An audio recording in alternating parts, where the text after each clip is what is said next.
Hey everyone, here we have the fork installation video for the Triumph 400X. So it's going to give you a quick rundown on the disassembly and then the fork installation. So we just started off by removing the front mud guard from the bike, as we'll need to remove the wheel and the caliper to get the forks out. This is going to be a great time for us to mention that if you've been brought here by our support page, you will most likely be following along and working on your suspension for your 400X. But if you've yet to get your hands on this kit, then please go and check out the link in the description below. That'll take you straight to the Triumph page on the Rally Raid Products website, and you can see all the parts that we're doing for the Scrambler 400X. So now we're moving on to unclamping the fork from the triples. So you just want to let off the two top pinch bolts so you can then crack the fork cap. It's easier to do in the bike rather than the vise later on. So you're literally just giving it half a turn to take the pressure off, and then you can undo the bottom bolts.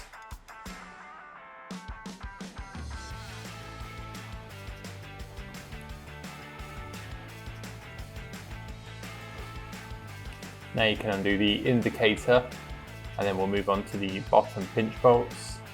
And this will allow you to drop the forks out of the bike.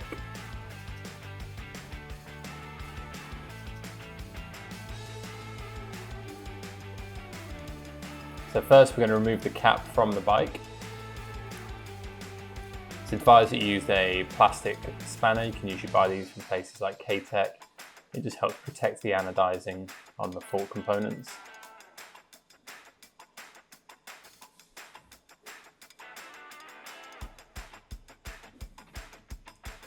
At this stage you can try and drain some of the oil, although the OEM component that keeps the forks in place can stop a lot of the oil from coming out, so you might not have a lot to drop into the flask. So we can now go ahead and remove the fork cap. There is a locking nut underneath that you'll need to hold on to, and you can loosen these against each other. And this will allow you to remove all these components.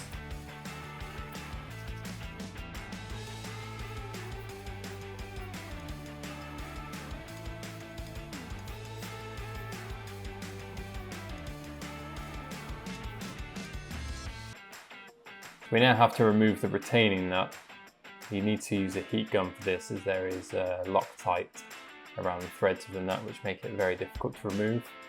Once you've got some heat into it, you can then use the tool supplied in the kit that will slot over the top and lock into the 6mm holes.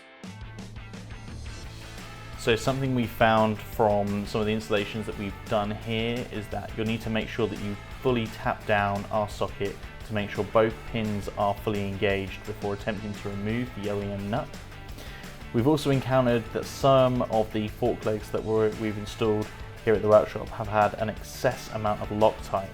So this excess will need to be cleaned out of the fork tube with a bit of Scotch-Brite or similar before continuing this installation process. At this point you can insert the axle back into the lower fork. This is to give you a bit more leverage to try and break the Loctite on top. Just be very careful about the force you're applying, as you don't want to bend your axle. So you're going to use a 30mm on the production run of this tool. I know we're using a 32 in the video. And you're simply going to crack off the Loctite, and then you'll be able to unscrew the OEM locking nut.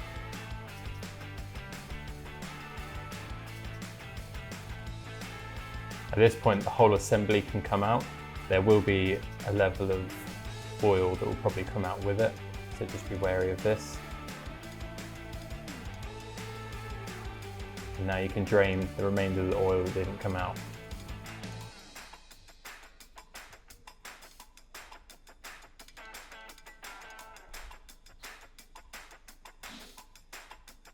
There are 3 spacers in the bottom that will need to come out.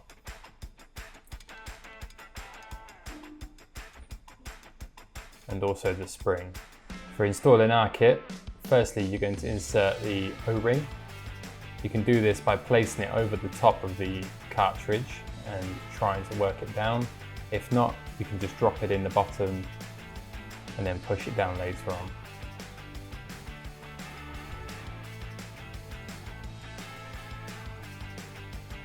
So before installing the forks, make sure that O-ring is flat on the bottom. We're now going to insert the cartridge.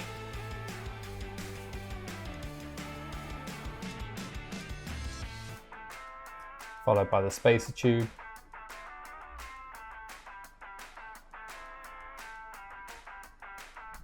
And then we're going to lock it off with the tool that comes with your new fork kit. You can place a light Loctite around the inside of here. With the pin tool, you can now tighten this up.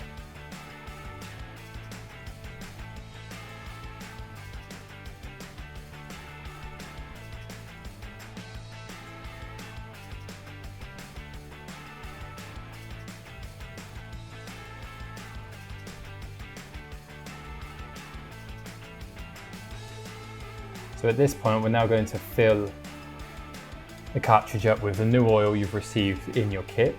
Start off with something around 450 milliliters, because we'll be setting the final oil level with the oil gap afterwards. So with each small increment of say 100 millimeters at a time, we're going to just pump the cartridge to make sure those air bubbles come out.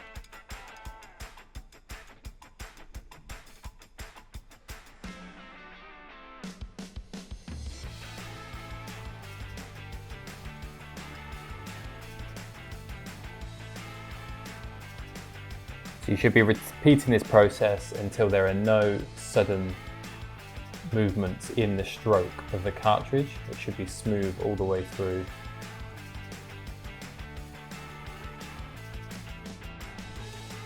So once you've bled the cartridge, you're going to use an air gap tool and set this to 140 millimeters. Now bear in mind, this is from the top of the fork leg, and now our new retaining nut that we've installed is slightly overhanging. So you're going to have to offset that, so it'll be 140 plus this distance between the two.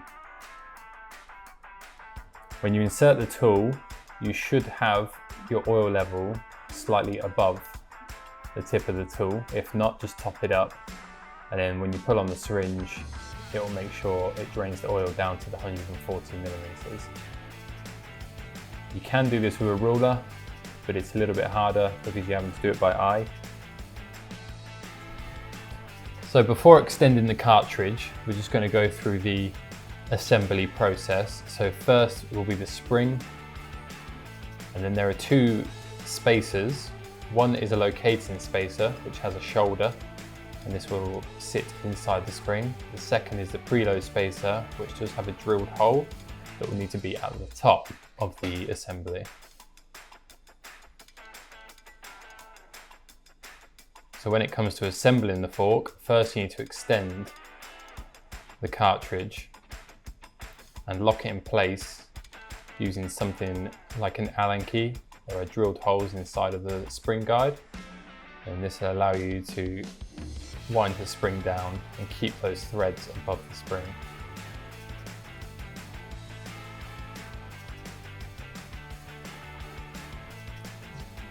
Be sure not to let go of the spring guide whilst doing this, as it will just drop back down.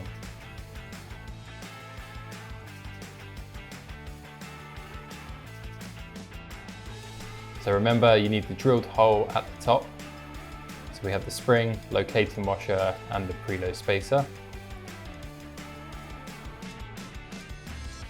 And now you can begin to thread the cap on.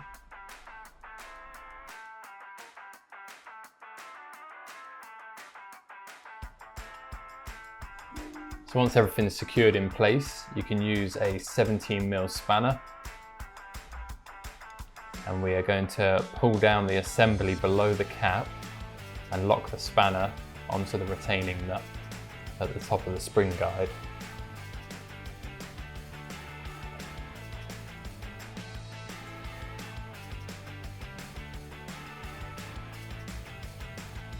So we're now going to use the 3-pin socket supplied in the kit.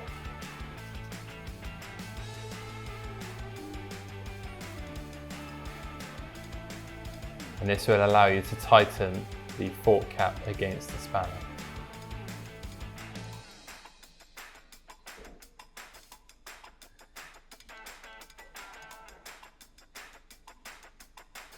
Once this is done, you can now release the spring assembly, which will then go up against the cap.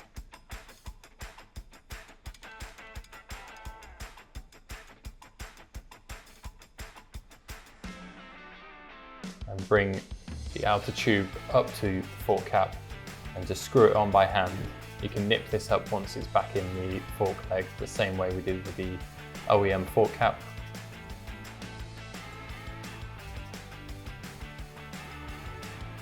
So we then need to just repeat the same steps but with the other leg, and then reassemble the forks back into the bike.